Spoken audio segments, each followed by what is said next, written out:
E você sabe, nós também estávamos falando sobre política mundial. Então, com a China, você está dizendo que os chineses estão cooptando? Ou é o contrário? Os católicos é que estão cooptando os chineses? Acho que ambos acham que fazem isso um com o outro, mas a realidade é que, se você seguir o dinheiro, o Vaticano detém o poder financeiro. E falando nisso, lembra quando J.D. Vance foi para Roma? Sim. Uma das nossas fontes em Washington disse que foi para receber um suborno para colocar Dolan, Timothy Dolan, como Papa. O suborno não era financeiro. O curioso é que é difícil subornar a maior potência financeira do mundo. Mas não era esse tipo de suborno. Foi dar concessões à Igreja Católica na América, nos moldes do que eu estava dizendo anteriormente. E acho que é isso. Pode repetir a pergunta? Desculpe, me desviei do assunto. Sim, estávamos perguntando sobre a cooptação do Vaticano pela China e vice-versa. Certo. Então, o poder financeiro do Vaticano é uma das fontes de poder. Mas o fato de que a população mundial e o motor econômico agora estão no Oriente dá à China a autoridade. Por isso, ela se tornará superpotência em menos de 30 anos, militarmente e em todos os aspectos. Eu acho que Trump está de acordo com isso. Acho que esse é um dos motivos pelos quais ele está deliberadamente destruindo o país e alimentando o conflito, porque é a melhor maneira de dissolver a América diante da compra dela pela China. Então eu acho que você tem uma convergência de interesses. E então, no fim, todos estão do mesmo lado, mas agem de formas diferentes. É preciso manter as aparências com seu grupo, seu rebanho, para não afastá-los muito. Por isso, isso ocorre em etapas, certo? É como o sapo fervendo na água aos poucos, certo? Então, IHS nas vestes do Papa Leão quando ele foi apresentado ao mundo. Sabemos o que isso significa? IHS? Sim, é latim. Existem diferentes interpretações para o significado. No seminário, me ensinaram que significa que é latim para Jesus. Salvador e alguma coisa. Não consigo me lembrar. É para ser uma designação em latim, mas não se esqueça que muitas dessas designações em latim vêm do Império Romano. E tipo, sabe, tem aquele símbolo que parece um P com um X atravessado. Laburnum, é assim que se chama. Era um símbolo militar da cavalaria romana. Todos esses símbolos militares e tudo mais foram direto para o Vaticano. Por isso digo que é uma continuação literal do Império Romano, até na visão das pessoas sobre o Papa.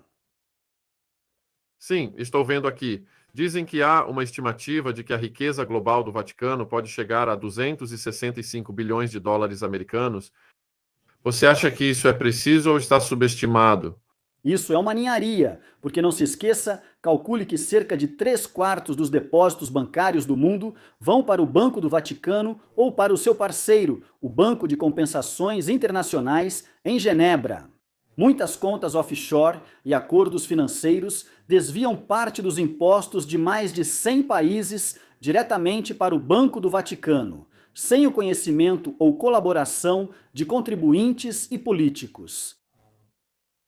Todo o dinheiro das coletas e investimentos corporativos deles está na casa dos trilhões, mas eles ainda precisam manipular os números. É como no Canadá, onde o governo muda os números de crianças mortas nas escolas vermelhas, quando na verdade foi mais de 50%. Em alguns dias eles dizem que foi 3%. Às vezes dizem que foi 5%, talvez mais. Depende. Você muda a história o tempo todo, igual George Orwell fala, só para confundir. Sim, porque a última estimativa do PIB chinês é de 18 trilhões de dólares americanos em 2023. Os Estados Unidos estão com 27 trilhões, mas a China deve ultrapassar a América, não é, nos próximos anos? Eu acho que, bem, já ultrapassou em termos de PIB e coisas assim. A América está onde a Grã-Bretanha estava depois da Segunda Guerra Mundial. Está rapidamente indo pelo ralo. E a China está onde a América estava. É a potência em ascensão. Mas sim, Como o Vaticano não estaria abarrotado de riqueza, considerando sua situação, certo? De fato, James quer saber qual é o melhor livro para comprar do Kevin que foca na corrupção católica. Bem, claro, este é o mais recente. Ele aborda todos os fatos duros. Nas minhas outras obras, continuo mencionando essas coisas. Acesse murderbydecree.com para ver meu livro, também disponível na Amazon, Assassinato por Decreto, o crime de genocídio no Canadá. Colocamos online porque ele sempre sumia ou era destruído nas bibliotecas. Mas nesse assassinato por decreto, você tem provas concretas de como essa Igreja Católica operou no Canadá para cometer genocídio, para praticar todos esses outros crimes contra crianças. E aí você pode obter muitos detalhes concretos. Mas comece com isso, com certeza. E como eu disse, entre em contato comigo pelo e-mail que está no site que o Sean postou. E eu posso te passar muito mais informações sobre o que estamos descobrindo o tempo todo. Então, esse livro que você tem, Dethroning, tem um resumo na contracapa que você poderia ler para a gente? O Vaticano Incorporado e a Igreja de Roma são corporações condenadas por crimes e responsáveis pelo maior número de mortes na história. Mesmo assim, é considerado uma nação legítima e recebe proteção legal e diplomática em vários países e na ONU, apesar de sua desqualificação como poder legítimo ou legal. Este livro apresenta o argumento para negar ao Vaticano qualquer presença ou filiação nas Nações Unidas, respaldado por provas concretas de seus crimes e ilegitimidade. E gostaria de lhe dar um exemplo. Uma organização criminosa transnacional é um grupo criminoso composto por 3 ou mais pessoas que trafica seres humanos, lava dinheiro para o crime, trafica armas e trabalhadores migrantes. Se você faz qualquer uma dessas coisas, o Vaticano faz pelo menos 3, talvez as 4. Pela lei, é uma TNCO, uma organização criminosa transnacional, sem direito de operar. E como cidadãos, vocês não só têm permissão, mas são esperados a não cooperar com isso, ou seja, não dar dinheiro a eles e confiscar suas propriedades e riquezas como reparação.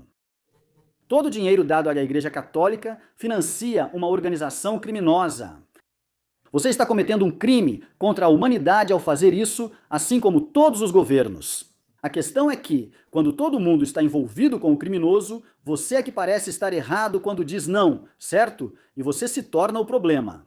Como experimentei pessoalmente, assim como muitos outros nessa situação, precisamos conhecer o inimigo, pois sem isso não podemos lutar contra ele. Do contrário, você fica preso nesse ciclo e não pode evitar nada disso.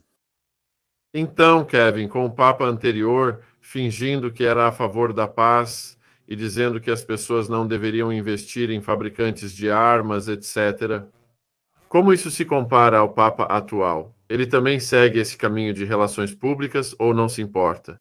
Ele vai precisar adotar relações públicas de santo porque é uma mentira descarada. Por isso sei, sabe, quando você fala deles serem satanistas? Satanás é chamado de pai da mentira na Bíblia. Toda vez que esses caras falam, mentem.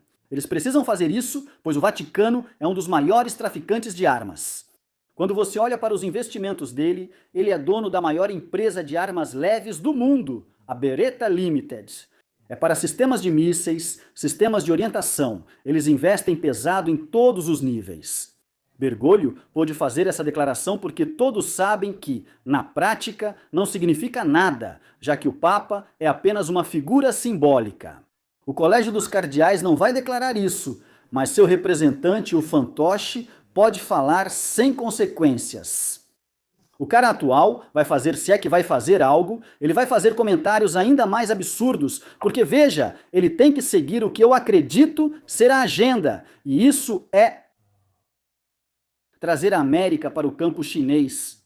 E você sabe, esse é o grande objetivo. Mas, novamente, havia outras tarefas que o bispo de Roma precisava cumprir para manter seus investimentos, certo? Paulo quer saber se o Vaticano investe em edição genética e na indústria farmacêutica? Sim, de forma significativa. Um dos principais portfólios de investimento do Vaticano envolve a indústria farmacêutica. Não só as coisas genéticas de OGM e tudo isso, mas eles estavam na linha de frente dos testes de medicamentos quando as pessoas falam sobre os remédios para a Covid, as nanopartículas e as armas biológicas. Isso foi pioneirado, para te dar um exemplo que conhecemos bem, nos hospitais indígenas no Canadá, já na década de 1950. Cientistas nazistas expatriados e patrocinados pelo Vaticano foram trazidos pelas rotas de fuga. O futuro Papa Paulo VI organizou rotas de fuga e trouxe cientistas nazistas para as Américas. Eles lideram o desenvolvimento desses medicamentos e são praticamente sinônimos da grande indústria farmacêutica, considerando o destino do dinheiro deles.